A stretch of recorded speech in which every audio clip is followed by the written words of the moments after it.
All right, hello everyone. Masechet Pesachim, Daf Sadi 90. We're going to be studying, but the presentation of the sugya is a little bit confusing. It's kind of a little out of order, so we're going to try to make some sense out of the disorder.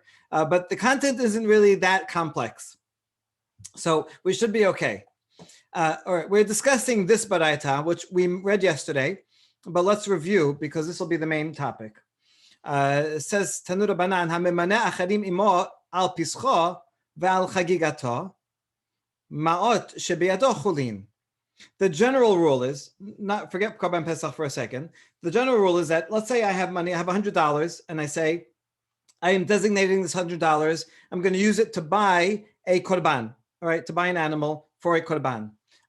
In that case, if I go and buy the korban, then let's say it's a regular animal. If so, the farmer, the shepherd, takes the money, and then the kedusha transfers from the money to the animal. And so now he can use that money for whatever he wants, right? He can go buy a car with it, and now the animal is kadosh. Okay, that's a standard case. Let me look at the second clause. Let's say there is an animal that is already hekdesh. It was already designated as something hekdesh. And let's say I try to sell it. That doesn't work because I can't take money that was sanctified and then buy an animal that also was sanctified, right? There's nowhere for the kedusha to transfer to. So if I own an animal that is designated as an olah, I cannot sell it. If I try to sell it, the sale is null and void. And furthermore, that money actually has to now be donated to the Bet HaMikdash. So the person who tried to purchase it loses out. Now, given that general rule, let's try to apply it to a Korban Pesach. How does a Pesach usually work? Well, let's say Johnny, you want to host a Korban Pesach. So you go out and you acquire a lamb and you designate it. This will be a Korban Pesach. So now it has holiness, right? It has kedusha in it. I come and say, hey, you mind? I want to join your Korban Pesach, and here is $10 for my share. So now this $10 is money that I already brought to Jerusalem, and I said, I'm going to bring this $10 and I'm going to use it for Korban Pesach. So this money already had kedusha, and now I'm giving it to you to buy a share of an animal that also already has kedusha. So we would expect in such a case that what this would be like kamoched olato, and I can't do it. I can't transfer. I can't buy a share of an animal that is already sanctified with money that is also already sanctified. There's nowhere for that sanctification to go. And so that's what I would expect. Yet the Braita teaches that ma'ot shebeyado chulin, the $10 that I give you, even though I already sanctified the $10, and even though you already sanctified the Korban Pesach, nevertheless, when I give you that money, I get a share of the Korban, and you can pocket that money and you can use it to buy a new car or anything that you want. So this is a special law regarding Korban Pesach. And our question is, how does this work? So that's where Ula starts. Amar Ula, v'itema Rabbi Oshaya. Efshar yardei chaberin bablae tameh daha milita. Says here in Israel, we cannot figure out this baraita. What's the mechanism? Where does the kedusha go? Zehifrish taleh lefischa. Zehifrish maot lefischa. You, Johnny, you separated a lamb as korban pesach, so now it is kadosh. I separated some money to buy a share of korban pesach, so my money is kadosh. How can something kadosh apply to transfer onto something that is already kadosh, right? The law here should apply that. It doesn't work, and I do not apply it, and the money remains kadosh. How can you say that the money that you acquire becomes chulin? That is Ula's major question. Okay, we're going to answer it with two answers. And so here I'm just going to summarize the answer that the Gemara says is a bit long-winded and out of order. But if we understand the answer to coming in, then we should be able to make sense of it easily. The answer is going to be based on something that Rabbi says, Rabbi Yehuda Nasi. He's talking about, there's a Braita that quotes Rabbi talking about Korban Pesach, and he says that money received for Korban Pesach, you can use for whatever you want. Okay, you can buy a car with it. It's not holy money. That's what he said. And analyzing that statement of Rabbi, so that really Rabbi is the equivalent of the Braita that we just quoted. So analyzing that, there were two explanations. Abaye, the later Amora, says, the money receives limited sanctification to begin with. When I, at home, say, I'm going to take this $10 and I'm going to use it for Korban Pesach, I am sanctifying it, is true, but only in a limited way, because I know I'm going to give it to someone who already has an animal that's sanctified. So I can't use it for anything else, but it doesn't have full sanctification, and therefore, when I give it to you, that it becomes chulin. So Abaye, that's how Abaye explains the mechanism. It's not like a usual case where I take money, I say I'm going to buy an olah, because then I expect I'm going to buy an animal that is not consecrated, and so the money the kedusha will transfer. So he limits it on that end. Rabbi Oshaya, who's actually an earlier Amora, a direct student of Rabbi Yehuda Nasi, he says, no, it's the lamb that receives limited sanctification. When you acquire that lamb and say it's going to be a Korban Pesach, you're not fully sanctifying it. You can't use it for anything else, right? You can't just go and make lamb chops out of it. But you know that you're going to share it with other people. And therefore, some of the ownership is going to transfer to those other people, and they're going to pay you. So you have in mind that its sanctification is limited, and that's why the sanctification can transfer from the fully sanctified money to your animal, and therefore the money can become de-sanctified. But isn't the purpose of the sanctification the same? So I don't understand that. Yeah, it's more like it's a designation. You're designating that the animal will be Korban Pesach, but you're not giving the full level of Kiddusha that would normally apply to a Korban just yet. Because right? You have like a fractional ownership of it.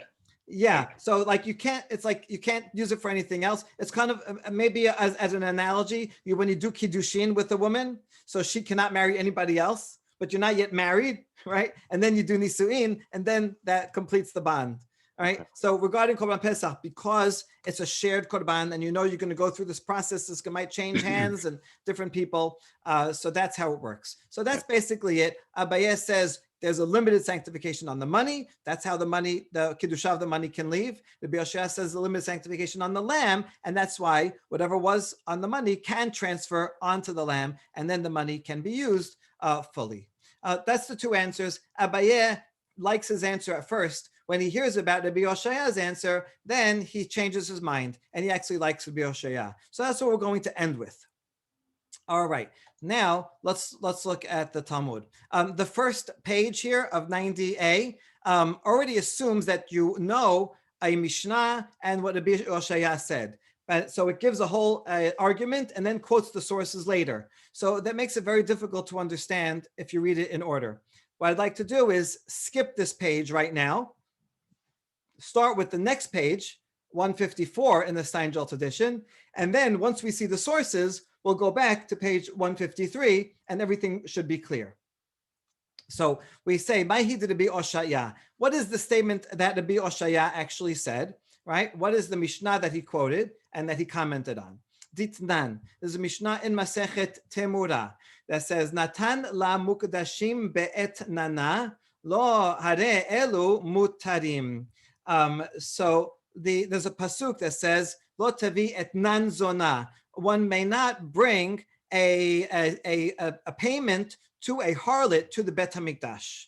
All right, so the basic pasuk is that if I have an animal and let's say not me, someone went to visit a prostitute and paid her with a lamb, right? That lamb, since it was used as payment for a prostitute, may never be used for a korban. You cannot sanctify it. And the reason that the Torah says this is because in the ancient world, the prostitution and temple cult were actually often intertwined. Pagan rituals had these the rites for reproductive, luck. And so that involved all these kinds of crazy things. The Torah wants us to keep away from that completely, right? So these are all prohibited. And if you try to bring a sanctified animal and use it, and use it for, if you try to bring an animal that was used for payment of a prostitute, then you can never use it for something holy. That's what the pasuk says, and that makes a lot of sense. But now, what if this is the case? What if I had an animal, regular animal that I consecrated. I said this will be a korban, and afterwards someone uses it to pay a zonah.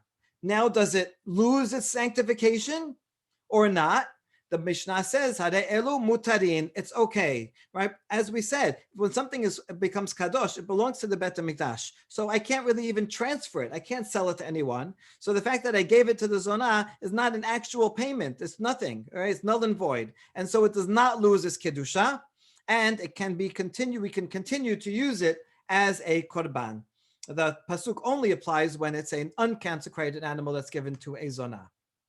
Good. That's part one of the Mishnah. Then it says, Ofot decholin hare elu asurin. If it's a bird, however, and the bird is given to a zonah, then that bird may not be used as a korban. Now, why do I have to say this, right? Wouldn't it be obvious that this would be included? Shahaya bedin. I might have thought that there's a kal vachomer. Umay mukdashim shehamun posel bahem. Regarding sanctified animals, if there's a blemish in the animal, then it's no good. It becomes invalid. And yet, because it's a sanctified animal, it can be given to a zonah, and that the law of zonah would not apply to it because it's already sanctified.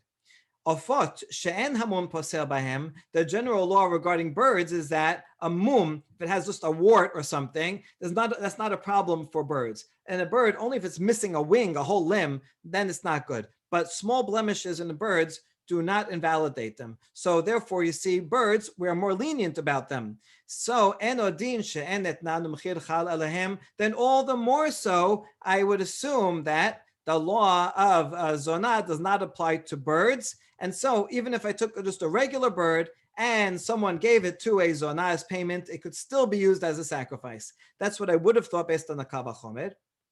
Talmud Omar lechol neder. The continuation of the pasuk regarding zonah says you cannot use it for any vow. What does that come to include? So therefore, a bird also that was given to a zonah cannot be used. Okay, and that's why all right, that is the end of the Mishnah. Now the Gemara has a braita that says we could actually turn this kal vachomer around the other way.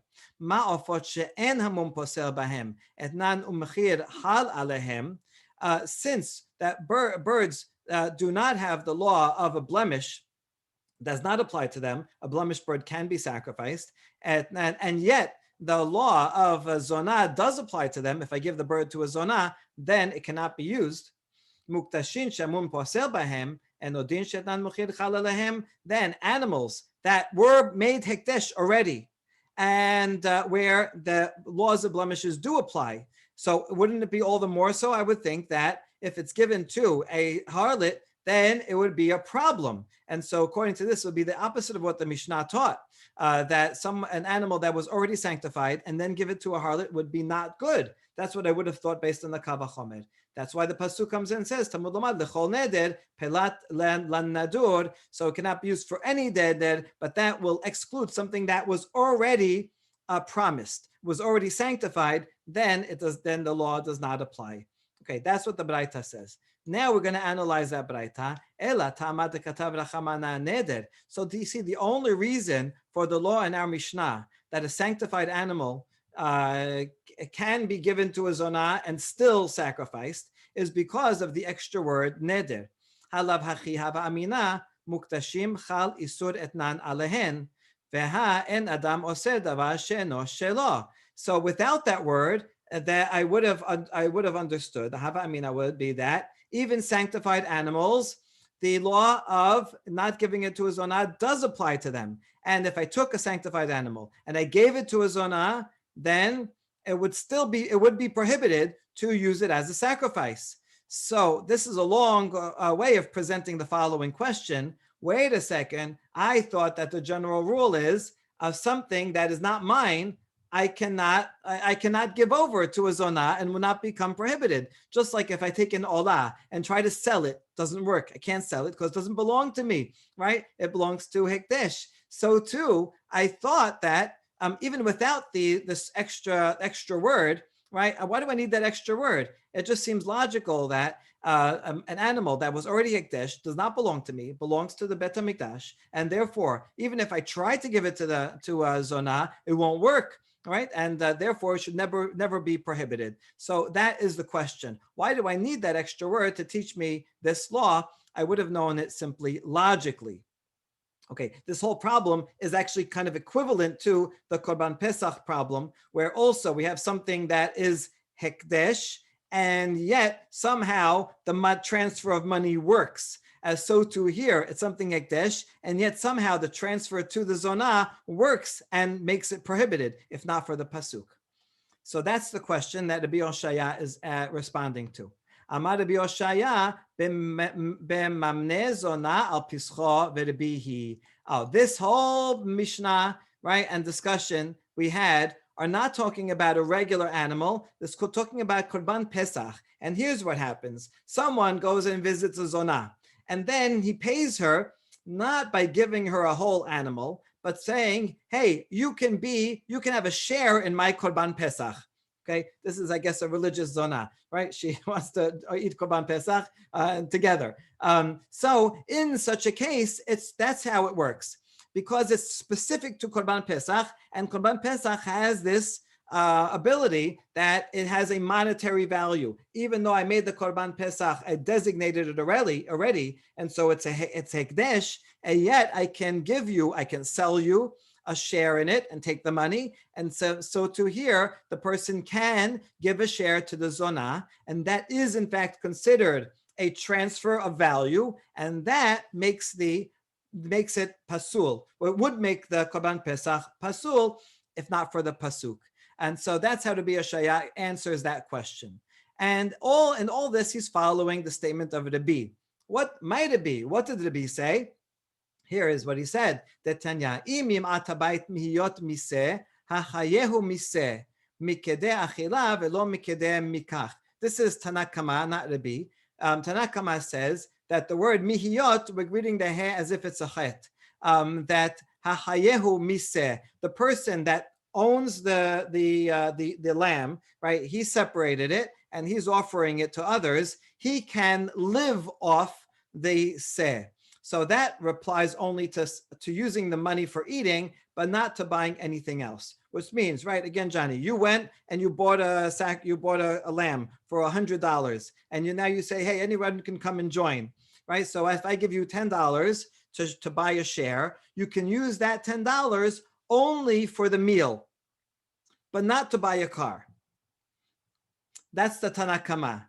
So it's really not totally fungible money, right? The money retains some level of holiness.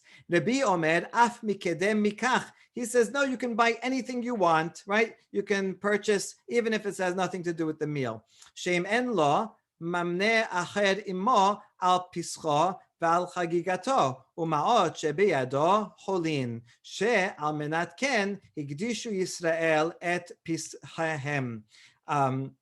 Why? Because if he doesn't have enough money, right, so he'll go and register other people with him. So kind of like when you designated the animal, you had that mind on condition that I can't afford this whole thing. I can't even eat this whole thing myself anyway. So when you sanctify it, you do it on condition that when people give you money, they will get a share and I will keep the money for myself just to help pay my expenses of buying it. That's what Rabbi said regarding Korban Pesach. So you see that Rabbi Oshaya, he uses the Korban Pesach to answer the question up there, right, regarding the Mishnah. How could it be that the Mishnah would assume, that not the Mishnah and the Gemara after it, the Braita and Gemara after it would say that if not for the Pasuk, I would assume that a hekdesh animal would become prohibited by giving it to a zonah, but there's no transfer of ownership at all. Rabbi Oshaya says there is a transfer of ownership because that case was talking about Korban Pesach, and you see Rabbi says that regarding Korban Pesach, even though you already made it hekdesh, there is still transfer of ownership, and that's why the money transfers to you, and the holiness of the money transfers to the lamb, and you can use the money for anything. And so that's how he answers the question. Okay, regarding this machloket between Tanakama and Rabbi, there are two interpretations of what it applies to. Rabbi Rabbi Zera had amar be'asim l'sliato kol amala pelige. One of these opinions says if you're talking about wood to make a barbecue, to prepare the Korban Pesach, everybody would agree that that's a proper usage of the $10 that I gave you, right? Because if it's holy money, it's holy, and you're using it for the Korban Pesach, so that's good. The kevan de takanta de Pesach ki gufa de Pesach dameh. Since it's helping out the Korban Pesach, so it's like the Korban Pesach itself. It's the same level of usage of holiness. Ki pilige b'masah maror. But they would argue regarding other things that you're going to eat during the meal, like masan maror. The rabbis say that no, you cannot use it for anything else, only for Korban Pesach. This is something else. This is other things that you need to eat, but they're not actual Korban Pesach, so it doesn't have the holiness of Korban Pesach. And Rabbi says, since it's needed to eat with, right? These are the, you make a sandwich, and these with the matzah and the maror, so they're needed to eat with the lamb. So yes, it is in fact like the body of the lamb, and so you can use it for matzah maror. That's a restrictive interpretation. Another interpretation, the chadamad b'matzah maror nameh kule amala pelige. Now, actually, both opinions, Tanakama and Rabbi, say that you can use the money to buy matzah and maror. Tichtiv al masot u'mororim yocheluhu. Kevan de machshirin de pesach ninu ke pesach dameh. Pasuk says you have to eat it all together in a big shawarma sandwich with the lettuce inside. And so since therefore they are required to help with the mitzvah of Pesach, they are like the Pesach. And everyone would say you can use the money for that. But what if you want to buy a new coat? Talit. Right, to buy a garment, because a garment, or right, a cloth, a cloak. The Tanakama says no, you cannot do that. You have to use it for lehachayot, right, to sustain yourself from the lamb. It has to help with the meal. With the Pesach meal itself. No, you can even make money on the deal, and you can sustain yourself from the lamb. So whatever your needs are, you can use the proceeds of your partial sale of the Pesach for whatever it is that you need. So we see here again that Rabbi says the money becomes chulin. It's usable for no matter what, for whatever you want. All right, now that we have this Rabbi, I'm going to go back. There is another little section here before the Mishnah, but this is only understandable when we go back to page 153. All right, this is fun, yeah? This is like a choose your own adventure. You remember, go back and forth in the book. Amar Abaye. I lav de okme Rabbi Oshaya lehahi b'mamne zona al pischo v'rebihi. If not, that I learned that Rabbi Oshaya interpreted that Mishnah in Timurah according that he said that the whole case is talking about that a Korban Pesach, and the person who visits the Zonah pays her with a share of the Korban Pesach, and it follows the opinion of Rabbi. And that's how they explained the whole situation there. If before I learned all that, I had a different explanation of that Mishnah. Now that I heard that, I actually like that explanation. But here's what he said, here's what he thought beforehand. Hava mokmina la lahi bekadashim kalim. I would have assumed that the Mishnah is talking about a lower level korbanot. That, the kind of korbanot that you can eat anywhere in Jerusalem. And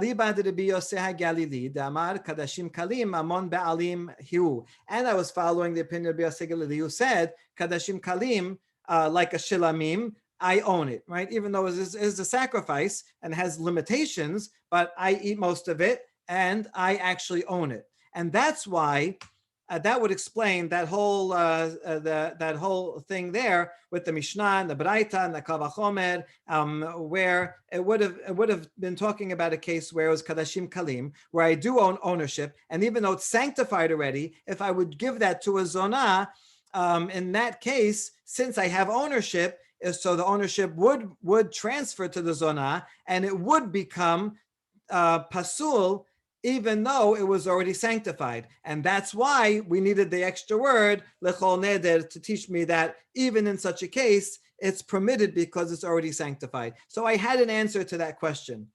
And in that case, well, how would it work for Pesach, right? Aval Pesach, la meshayed inish b'maot, vaday meshayed inish. But I explained the whole mechanism for Korban Pesach in a different way. Regarding the Korban Pesach, the person does not restrict its consecration. So when you buy the Korban Pesach, it has 100% consecration.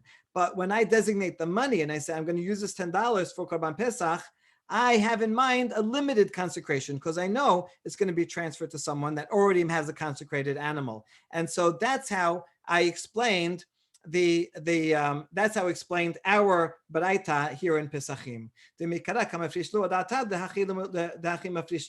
When I take that money, I have intention that I will transfer it to you, and then you will be desanctified. You can use it for whatever you want. I was also following the assumption of Rabbi, because Rabbi says, and I explained Rabbi in this way, and this is the reason that Rabbi says you can use the money to buy a car, to buy a cloak, whatever you want, because the money that is in your hands are chulin. Because although when you designated the Pesach, you designated it fully, when I designated the money, I did not designate it with full kedusha. Ve'ahi dekamo ki la Rabbi Oshaya kerebi lamok minan le'ana kerebi. And the fact that Rabbi Oshaya understood the Mishnah, that the Mishnah in Timurah was following Rabbi, I did not say so. Why did I not agree with him? Because the Pesach la she'erinish mot mesherinish. It's a bit repetitive. Because a person does not limit his sanctification when he makes the Korban Pesach, but when he designates money, he does. When he first designates the money, he knows that he's going to use it to buy Korban Pesach, and it will become chulin. But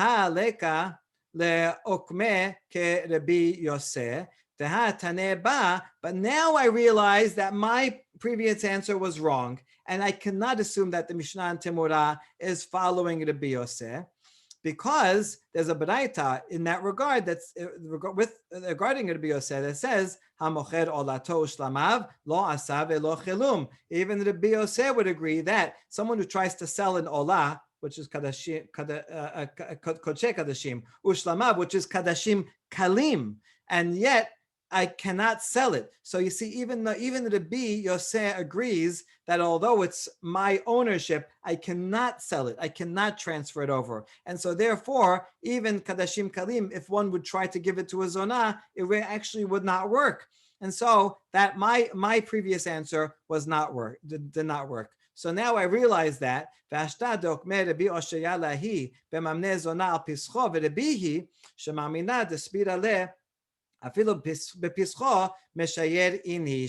now that I agree and establish that Mishnah according to the Oshaya, and that the Mishnah is talking about a case where someone pays the Zonah by allowing the Zonah to join in his Korban Pesach, and it follows Rabbi, now I realize that when people designate their Korban Pesach, they are restricting its consecration, knowing that other people will, in fact, join in.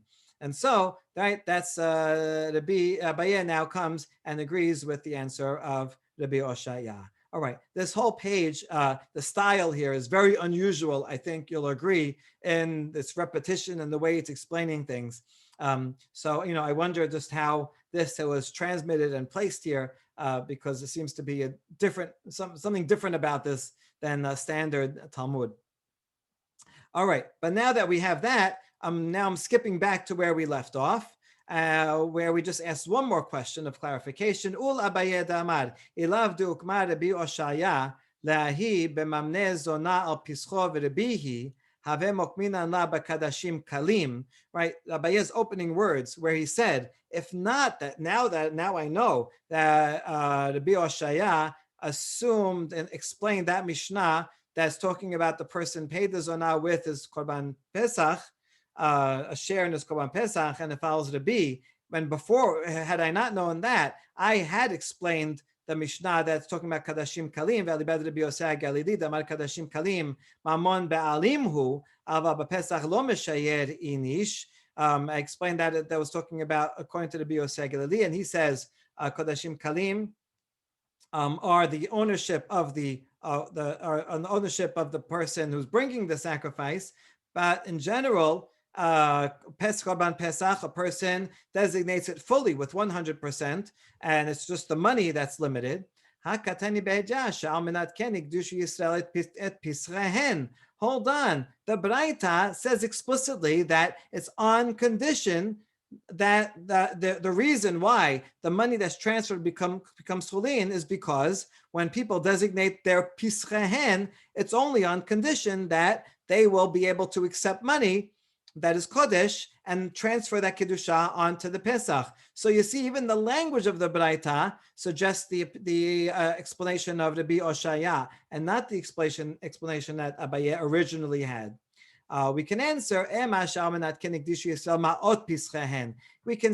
could have fit Abaye's explanation into this Baraita. And it says that Pischen, it means the money that I was going to designate to Pesach was limited. So he could have explained it that way. In the end, he doesn't like the explanation because Rabbi Yoseh, he realized, doesn't work as an answer. And so now Abaye came along and he finally agrees.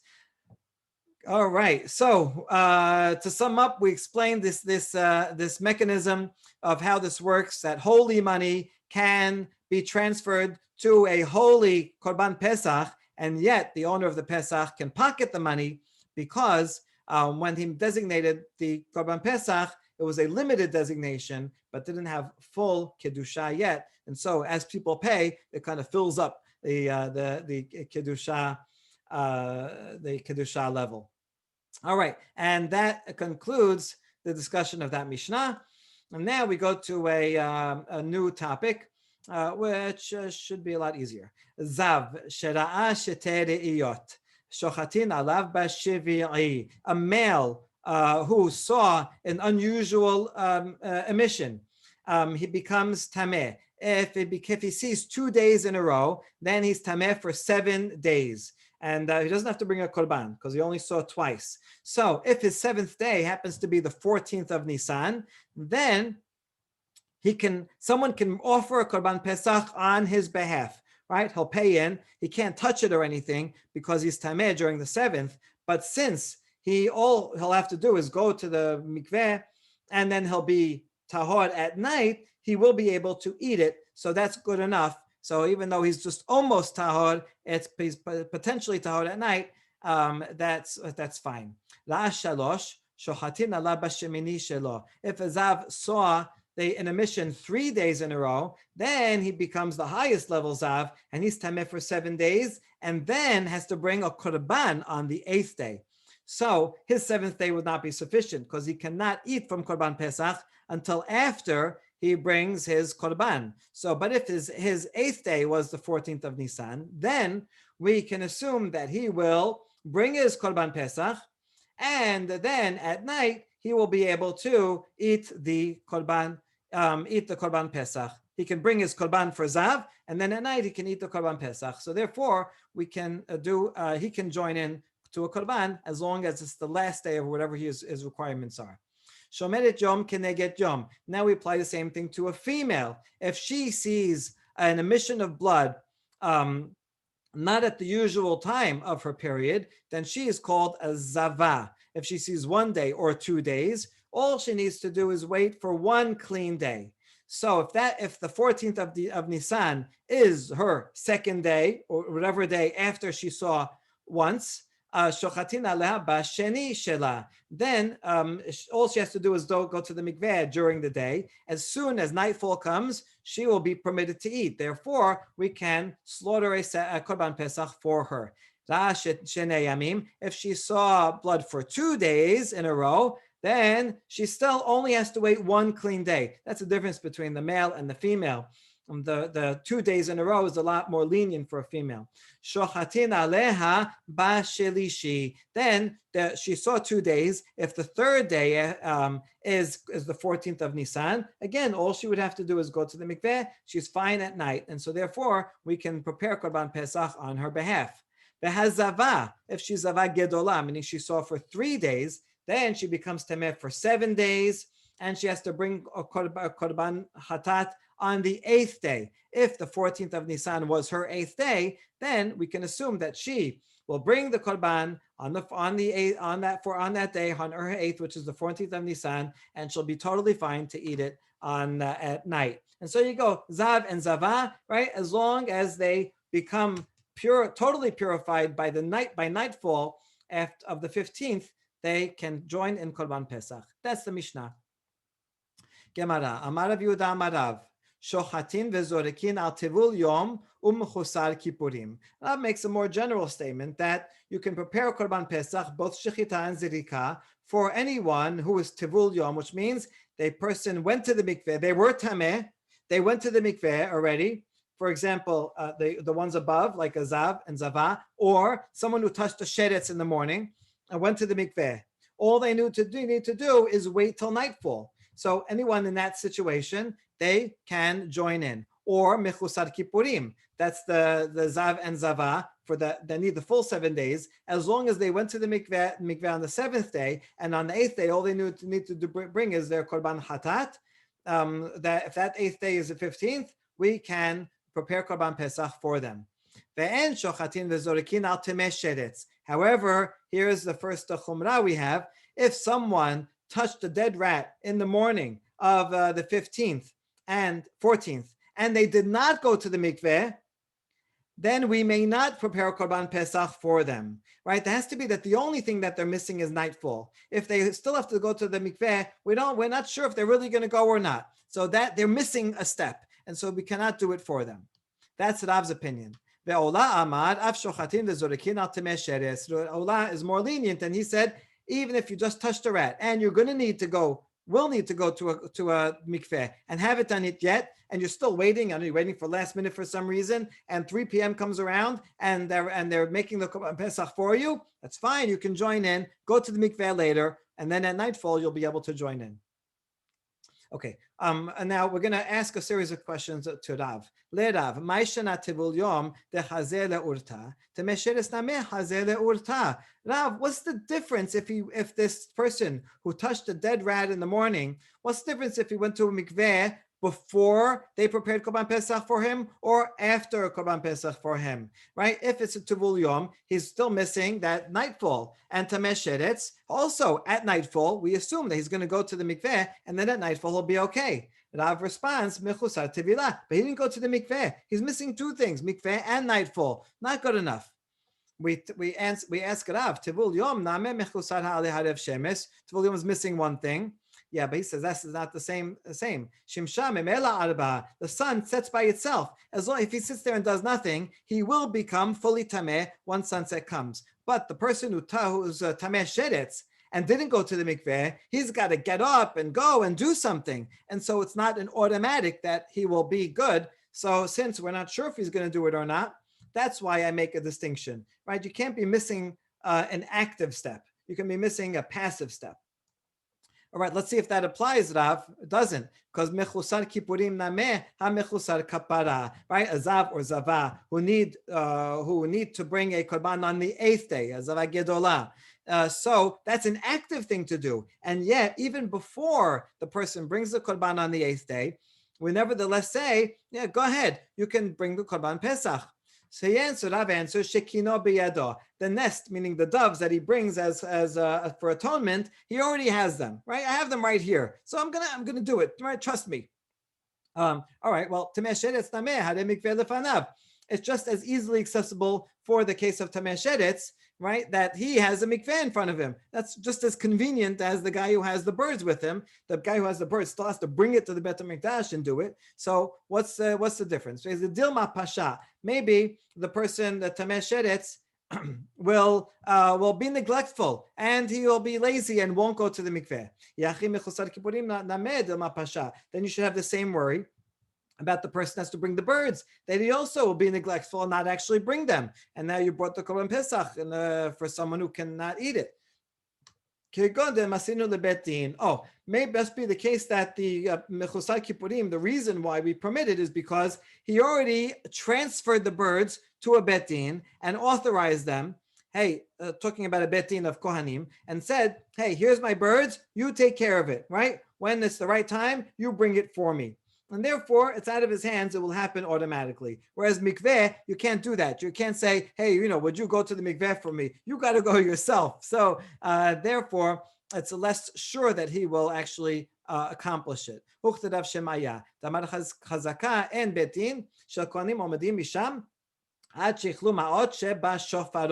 Shofarot, there were these boxes, collection boxes, that different ones. And if you needed birds to be atoned for, because you were a zav or zava, you'd put the right amount of money in the boxes. And the Kohanim, even if there was a lot of them, the Kohanim are very, very diligent, and they would not end the day until they gave sacrifices of birds for all the money in that box. So once you put the money in the box, once you designate, you can either designate with physical birds and give it to them, or you can put money that they will buy for you. You can trust the Kohanim that they will for sure do it. So that's a slam dunk, right? That's just like passive. Whereas going to the mikveh is not. Good. All right. Now these answers that Rav was saying, basically his answer is the reason why we don't allow a tameh sheretz is because really he could do it. But midrabanan, we worry that he'll be lazy and won't go to the mikveh. So he's saying that doraita he could join a Pesach. It's only midrabanan that he can't. But that contradicts something that I've said a few dapim ago. In the case where the whole community is exactly 50-50, half tahor and half tameh. And they're like, okay, now what do we do? And so Rav's suggestion was, take one person and make them tameh sheretz, and then there'll be more people who are tameh than tahor. And since the majority of the community is tameh, everyone can bring Korban Pesach betum'ah.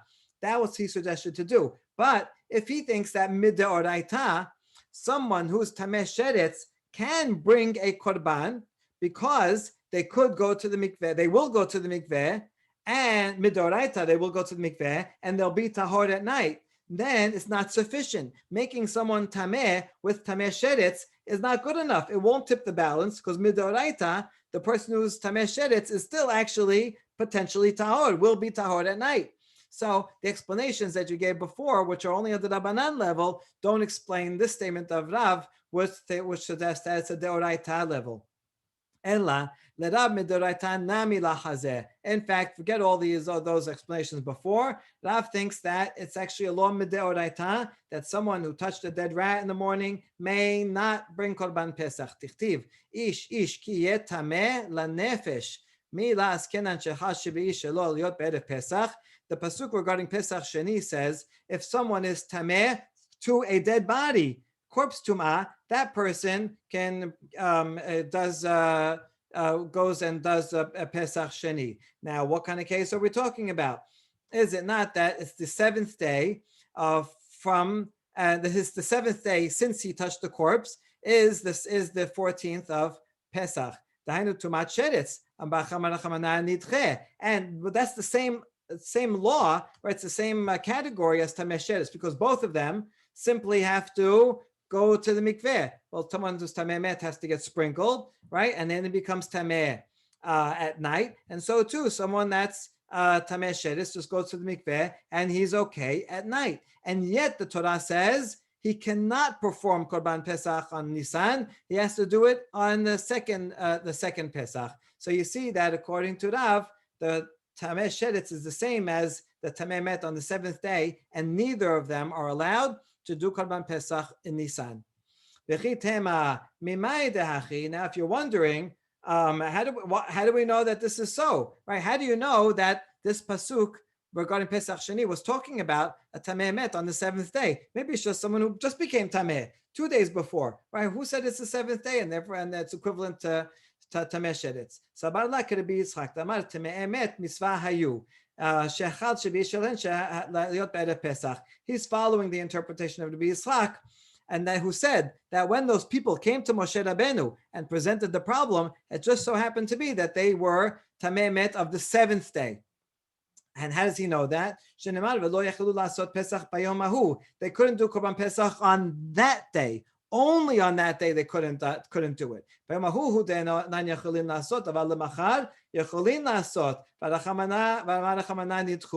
the next day, if they waited one more day, they could have done it. That's why he says on that day. So that's how he proves that, in fact, those were people that were tameh met on their seventh day, and yet they weren't allowed to do it. So too, tameh sheretz may not do it, and that is Rab's source. It's actually mi deoraita.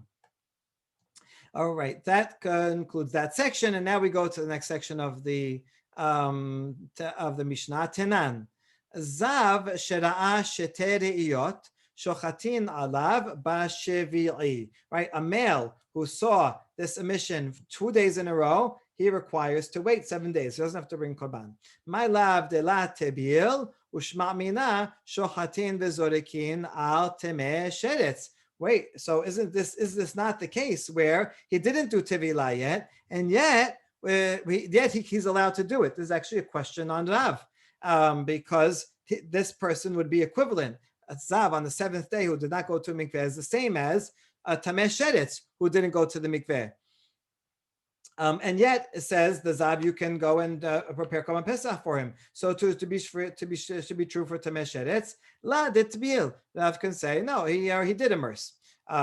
If so, then why does the Mishnah need to teach us this whole case? Hakamashmalan da'af agav de mechusar ha'arev shemesh kamashmalan de shimsha memela arva. Is teaching you that even though it's still during the day and this zav will not become totally pure until nightfall, nevertheless, since that happens automatically, that we can consider it fine, and someone can bring Korban Pesach on his behalf, and then he can eat at nightfall. And actually, this is a good reading of the Mishnah, because the next clause says, shalosh re'iyot, if a male sees 3 days in a row, shochatin alav b'shemini. So we, right, on the 8th day is the 14th, he can bring Korban Pesach on his behalf. If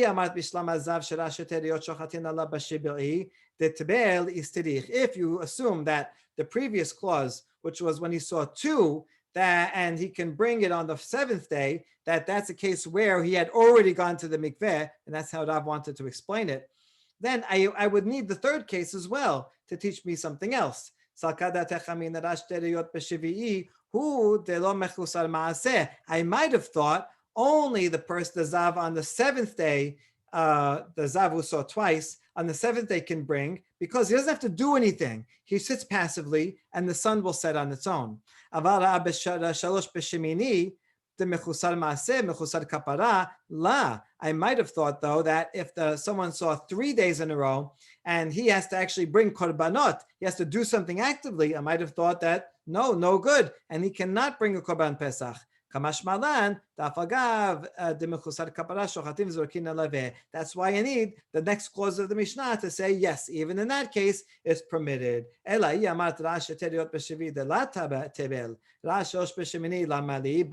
if you think, which you said in your question to Rav, that someone who saw for 2 days and on the 7th, even before he went to the mikveh, and you can bring a korban for him, then that's mechusar maaseh. So then that will be the same as someone who saw 3 days in a row, who also did not bring the korban, which is mechusar maaseh, and that's the same case. So I wouldn't need the third one to teach me that's allowed. It's the same as the second, as a person who saw for 2 days.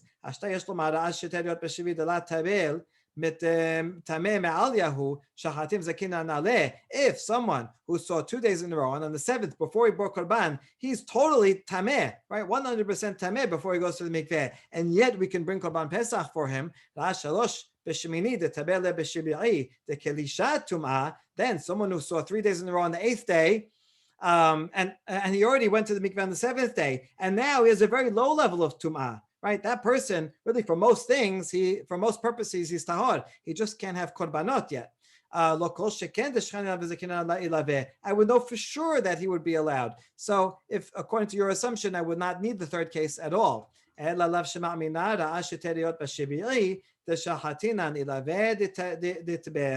So, therefore, we can conclude that the case in the Mishnah that you saw 2 days in a row, and now the 7th day, his 7th day is the 14th, we can bring Korban Pesach for him. That's talking about a case, in fact, where he already went to the mikveh. All right. Lo, however, leolam emalach de la tebel. Wait, we're going to try to revive the question again. Maybe he didn't go to the mikveh. V'istarich, and I still need the last clause. Tzalkadatechamina b'shibir'i hu de biyado letaken, ava b'shemini de en biyado la'akrib korban ema pash'i be'kohanim. So I might have thought, no, there is a chidush that on the 7th day, the reason why it's permitted because it's only up to him to go to the mikveh. No one's stopping him. He doesn't need a partner, right, to help him go to the mikveh. So it's totally up to him. And so, like, for sure, he'll do it, right? We assume that he'll do it. But on the 8th day, where it's not up to him to bring the korban, he can bring it, but he needs the kohanim to follow through. And maybe the kohanim will be negligent and not do it for him. So there's more of a reason to think that it might not happen on the 8th day. And that's why the Mishnah has to bring a chidush. That is, in fact, even in that case, he can bring korban pesach. So kamash malan ked Rab Shemaya. So that's why we go back to Rab Shemaya, who we already quoted before, and he said there's a chazakah. We can assume that the kohanim will always do their job. You don't have to worry about that. That's a lock. And so as long as you do your job and bring the money or the doves, they will do their job. And so really in the end, the case of the 8th day is easier to argue than the case of the 7th day. And so really, if it was before he went to the mikveh on the 7th day, we wouldn't need the last case. And so we justified Rav, right? Rav can explain the Mishnah according to his opinion. That's only after you went to the mikveh, then you could bring Korban Pesach. But someone who's tameh and they didn't go to the mikveh, no, they cannot bring Korban Pesach. All right, last section of the Mishnah, Vazava Shochatin, right? A woman who became Zava Gedolah, she saw 3 days in a row, she can bring Korban Pesach if it's her 8th day. Taneh Tana Kamed Rav Ada Bar Ahava.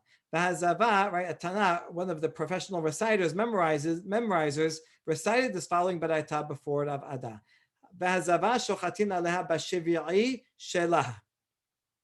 A Zava can do shechita on her 7th day. Amar le Zava b'shivi'i shela mi hazia. Hold on her 7th day, can she really bring it? Afilu lemanda ma shochatin v'zorikin al temeh sheretz hanemi le temeh sheretz tehazeh leurta ha ad lemachar de matya kapara la hazeh. So even according to the opinion that says you could bring, this was Ula, who said that someone who became tameh sheretz and they didn't go to the mikveh yet, they're allowed to bring the korban pesach. That's only because it was tameh sheretz, because tameh sheretz will be okay when it comes to the night time. But this person, right? He's talking about in this baraita, he's talking about a zava gedolah who needs to bring a korban on the 8th day, and he said on the 7th day they can bring korban pesach. This doesn't make any sense because a Zavah Gedolah cannot, even when it becomes nightfall on the 7th, still cannot eat Korban Pesach. Not until the next day after they bring their Korban, their doves at night after that. Then they could bring Korban Pesach. So this Baraita is impossible. So he corrects him. Ema bashemini. Memorizer, change the word. You memorized it as Zavah bashiviri. No, wrong. Cross that out, say Zavah bashemini. That's the correct one. All right, so now this makes sense, right? A Zavah Gedolah, if it's her 8th day and all she has to do is bring her Korban Hatat, then that's fine. Then at night she'll be okay and she can eat it. That's what the Mishnah says. All right, so we solved the problem and now it's a correct law, but now we go to the opposite problem, Pishita. Now it's obvious, right? It's true, but it's obvious. Why do we need to taste? We need a baraita that tells us the same thing as the Mishnah. Mahu detema kevan de mechasera kapara la kamashmalan kedechtab shemaya. No, I might have thought since she is in fact lacking atonement, she has to go through this whole process. Who knows if she's gonna do it? So we rely on Rav Shemaya, as we said before, that we know that the Kohanim will make sure to prepare her korbanot, and that's fine. Okay, so that was one way of resolving this baraita. Ravina has a second way. Just till the end of this page. Ravina says, Amar nida tana kameh vehanida shochatin aleha b'shevi'i. So he says, change the word zava in your baraita memorizer and change it to nida. A nida, who is her seventh day, she can bring, right? Nida has to wait 7 clean days. And then she goes to the mikveh at night. So a zava, she can bring on, if it's her 7th day, her last day of counting, she can bring a korban, and then she will be okay at night. So that's what he says. Now this is a problem. Amar le nida b'shevi'i michazia. Hold on, and nida is not permitted. She does not become purified on her 7th day. Even Ola, who says that someone who touched the rat, he goes to the mikveh, he can go to the mikveh during the day, it's permitted, and then at night, he'll be totally fine. But nida le'orta de shibi'i hu de tavla, ad shemini davda harev shemesh la chazia. But there's a law for a nida, unlike a zava who can dip on the 7th day during the day and then wait till night. Since a nida needs 7 full clean days, so she has to actually wait till the nighttime.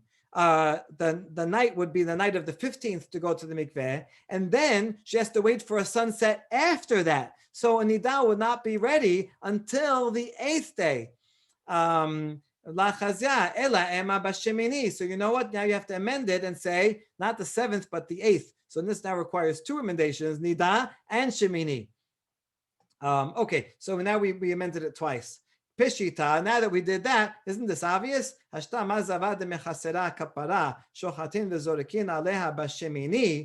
a zava or someone who did not bring their korbanot, they could do it on the 8th day. Nida who does not have to bring any korbanot. Right, this is a much more obvious case. So the Mishnah gave us a more difficult case. Why would you ever have to teach us this? Nida kamashmalan it's actually to teach us a law about nida itself, that it's only on her 8th day that it will be permitted. On the 7th day, it's not permitted.